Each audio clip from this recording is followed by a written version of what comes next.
saatnya gimana ya, baru selesai UAS terus juga masih aktif di organisasi. Aku kurang tapi nggak banget juga. Oh gitu, kepuasan batin gitu untuk membantu orang, sangat mulia sekali ya teman-teman mereka berdua. Selanjutnya itu ada yang namanya Tech Center.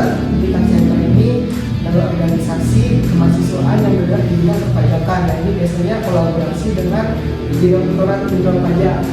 Jadi kita bisa sekalian sedikit gitu kasih tahu ke mereka gimana sih pentingnya pajak ini untuk SPT. Pengetahuan saya dapat tadi dapat koneksi ya, koneksi antara dosen, koneksi di luar gitu. Jadi setelah saya rasakan membantu untuk OP dosen di Indonesia Banten ini. Assalamualaikum teman-teman pajak. Hai, welcome back to our channel Pajak. Saya di sini Charlie Putri sebagai host pada siang hari ini. Jadi di sini kita bakal ngomongin seputar relawan pajak ya teman-teman. Nah di sini udah hadir ya dua narasumber kita nih yang bakal ngejawab semua tentang relawan pajak. Di sini ada Kak Fali selaku divisi Kominfo dan ada Kak Davi sebagai Ketua Umum Tech Center UNS Banten. Halo. Ya, jadi di sini kita bakal ngobrol-ngobrol singkat aja ya Kak, seputar pajak. Nah, gimana nih kabarnya Kak? Baik. Kegiatan saat ini apa nih Kak? Biasa sih ya. Kalau siapa dulu nih yang mau jawab? Silakan langsung boleh Kak Fali dulu. Yang muda dulu, yang muda. Oh, yang muda dulu. Oke. Kegiatan saat ini ya gimana ya, baru selesai UAS terus juga masih aktif di organisasi. Kuku kurang tapi nggak banget juga. Oh gitu. Ikut relawan kan daftar jadi nggak? Daftar dong. Daftar. Terus gimana nih kalau Kak Davi? Kalau saya sih so sibuk aja ya, kayak ngerjain laporan tapi belum selesai gitu. Oh gitu. Ikut itu rencana nggak? Oh ikut dong, udah 2 kali ini ke 3 kalinya ya semester. Kalau Kak Fali gimana Kak Fali? Ini baru yang kedua kalinya ya. Oh, Kemarin itu sebenarnya cuma asistensi dosen aja sih. Oh, kita langsung masuk aja kali ya, Boleh. biar gak buang-buang waktu. Jadi di sini kita bakal tanya-tanya nih seputar relawan pajak yang pastinya kakak-kakak berdua ini nih udah tahu gitu, sudah paham dengan relawan pajak. Ya pertanyaan pertama, apa itu sih relawan pajak menurut Kak Fali dan Kak Davi ini? Itu duluan. Oke, jadi relawan pajak ini adalah orang yang suka rela menyumbangkan waktunya, menyumbangkan tenaganya, pikirannya untuk membantu asistensi pelaporan SPT tahunan wajib pajak. Jadi relawan ini ya secara ikhlas lah gitu, ibaratnya ngebantu masyarakat yang kebingungan dalam proses melaporkan SPT tahunannya. Jadi kita relawan pajak ini ditugaskan untuk membantu laporan SPT tahunan masyarakat yang kebingungan begitu. Nah itu juga nanti ada feedbacknya sendiri bagi kita. Sebagaimana nanti dalam kehidupan kita sesama manusia harus berhubungan dengan manusia yang harmonitas kita harus jalan gitu ya. Jadi banyaklah manfaatnya menjadi relawan pajak itu. Kalau menurut Kak Fali gimana nih relawan pajak itu? Menurut saya sih nggak beda jauh ya sama ketum. Jadi relawan itu kan orang yang secara sukarela memberikan waktu, tenaga, ilmu dan pikirannya untuk membantu sesama, untuk membantu orang lain. Jadi kalau seputar relawan pajak ini, berarti kita di situ untuk membantu WPOP ataupun badan untuk melaporkan SPT-nya, atau melaporkan laporan pajaknya sesuai pemberitahuannya. Jadi disitulah tugas kita untuk membantu mereka, mengedukasi mereka, memberitahu kepada mereka bagaimana sih cara penyampaian laporan SPT-nya gitu. Oh, seperti itu. Berarti nggak jauh beda ya kayak relawan biasa, cuma bedanya relawan pajak ini bergerak di bidang pajak. Benar. Kayaknya mulia sekali nih hatinya kata-kata ini. Selanjutnya apa sih tujuan kalian berdua nih, atau tujuan ya kalian berdua lah gitu menjadi relawan pajak? Ada nggak sih kayak pengen kayak gini nih gitu jadi relawan pajak? Silahkan boleh Kak Fali dulu. Tadi kan udah ya Kak Davi duluan. Tadi sih jadi relawan pajak itu kan suatu keikhlasan yang suka gitu, kita menolong sesama relawan, menolong secara sukarela gitu. Iya. Membantu mereka yang bingung gimana cara pelaporan SPT kayak gitu. Jadi fungsinya itu untuk membantu mereka biar nggak bingung nih gimana cara mengisi laporan SPT, terus juga sekaligus kita mengedukasi biar mereka makin melek akan sadar akan betapa pentingnya pajak. Terus gimana nih kalau menurut Kak Davi? Atau setuju aja gitu? Saya sangat setuju sekali dengan jawaban paling ya. Sebenarnya jawaban saya ke ambil semua sih sama paling gitu.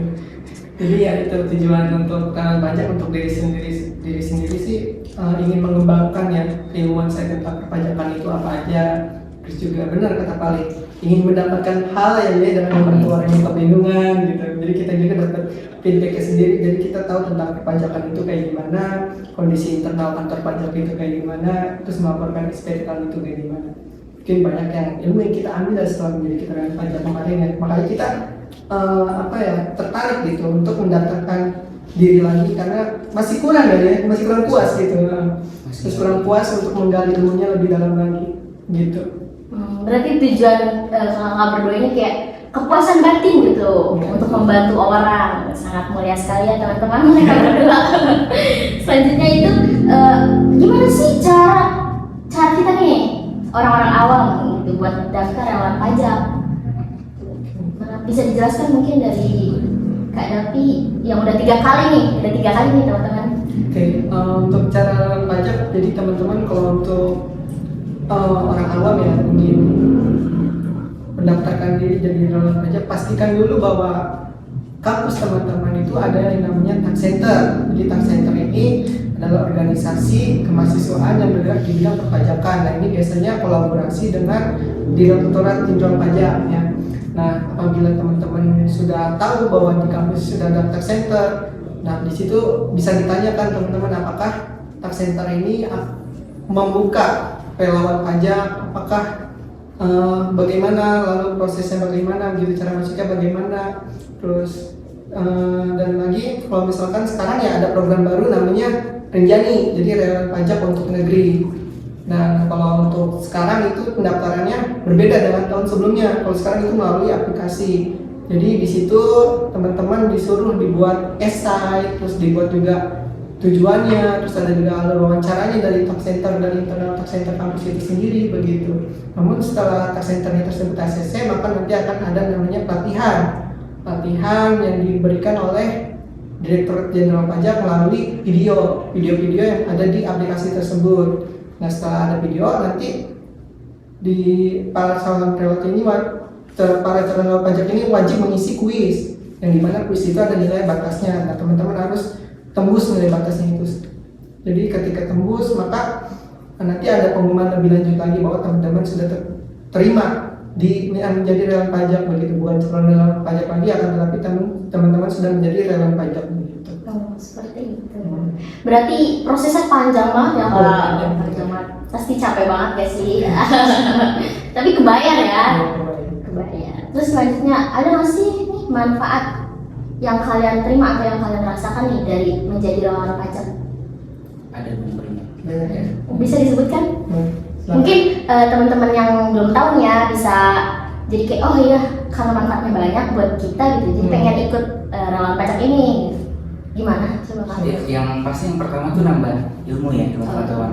Gimana sih kita ngebantu mereka? Terus kita juga kan belajar juga nih, gimana cara memandu WPOP orang-orang yang di luar sana yang beragam tentunya. Kita harus bisa mengerti mereka, gimana ngarahin mereka untuk mengisi SPT. Satu itu. Kedua, yang tadi yang udah dicari saya bilang, pasti banyak kepuasan batin yang itu yang kita rasain. Senang gitu kita ngebantu, jiwa sosial kita akan tumbuh terlatih ngebantu orang dalam mengisi SPT yang kebingungan.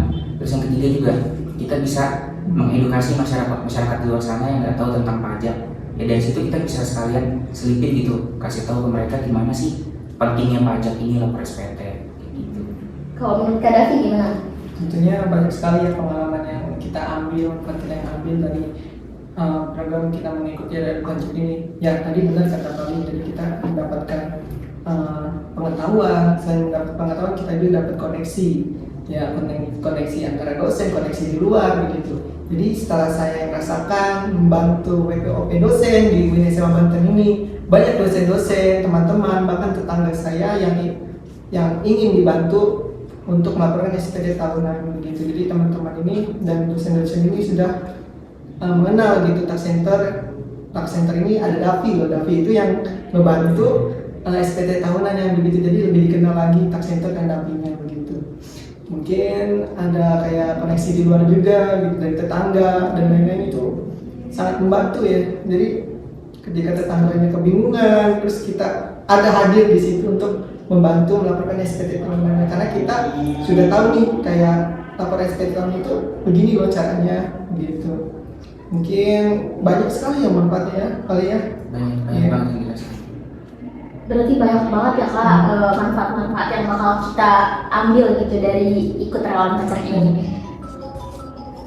Terus yang terakhir ada apa sih kriteria yang harus atau yang wajib gitu, dari diri kita untuk menjadi relawan pajak ini Kak? Pertanyaan terakhir kita Mas. Ya, silakan boleh ketum dulu. Jadi kriterianya itu mungkin kalau per semester itu masing-masing dari instansi tax center sendiri yang mau ngambil semester berapa begitu. Tapi yang lebih penting harus patuh terhadap code of conduct yang ditandatangani. Jadi DJP sendiri tidak mengasalkan rekrut teman-teman gitu, tapi ada proses seleksinya, terus ada juga kepatuhan terhadap code of conduct. Jadi relawan pajak ini kriterianya tidak boleh lah menerima gratifikasi, apalagi nilep dan lain-lain, itu nggak boleh. Jadi kita harus jaga privasi para wajib pajak itu sendiri. Kita juga tidak boleh menerima gratifikasi tadi juga. Terus pokoknya kenyamanan wajib pajak, identitas wajib pajak harus kita jaga gitu, karena kita hanya membantu asistensi pelaporan SPT tahunan. Kecuali kalau misalkan benar-benar wajib pajak tersebut tidak mengerti sama sekali, kita bantulah pelan-pelan gitu. Tapi jangan pernah menyebarluaskan data identitas pribadi wajib pajak, begitu sih kriterianya. Mungkin tidak semester tidak menjadi persoalan ya, yang lebih persoalan sih itu tentangnya sendiri ya, identitas diri sendiri gitu. Jangan melanggar lah kode itu, mungkin itu aja. Kalau Kak Fali gimana nih Kak Fali kriterianya? Sebenarnya udah dijelasin lengkap ya sama Bung Davi. Jadi hanya menambahin beberapa poin aja. Kalau untuk kriteria kan semua dibalikin ke tax center masing-masingnya. Terus juga ini berlaku untuk mahasiswa di Indonesia tuh kan, di seluruh Indonesia. Terus juga balik lagi ini tuh kriterianya lebih ke diri pribadi, dimana kita harus jujur, harus bisa menjaga rahasia orang, data pribadi orang. Seperti itu sih tambahannya, karena tadi udah lengkap banget jelasinnya. udah ambil semua gitu ya. Ya. Mungkin di sini aja kali ya, karena lagi seru banget kan ya ngomongin relawan pajak. Pasti ya teman-teman juga pengen tahu lebih lanjut gitu. Mungkin bakal lanjut ke podcast selanjutnya ya. Episode 2. Mungkin cukup sekian. Terima kasih untuk kedua narasumber kita pada siang hari ini. Terima kasih pada Kak Fali, terima kasih juga kepada Kak Davi yang udah menyempatkan waktu dan mungkin sibuk semua kali ya mereka ya. Sibuk aja ya. Jadi cukup sampai di sini aja dan tunggu kelanjutan episode selanjutnya. Bye bye.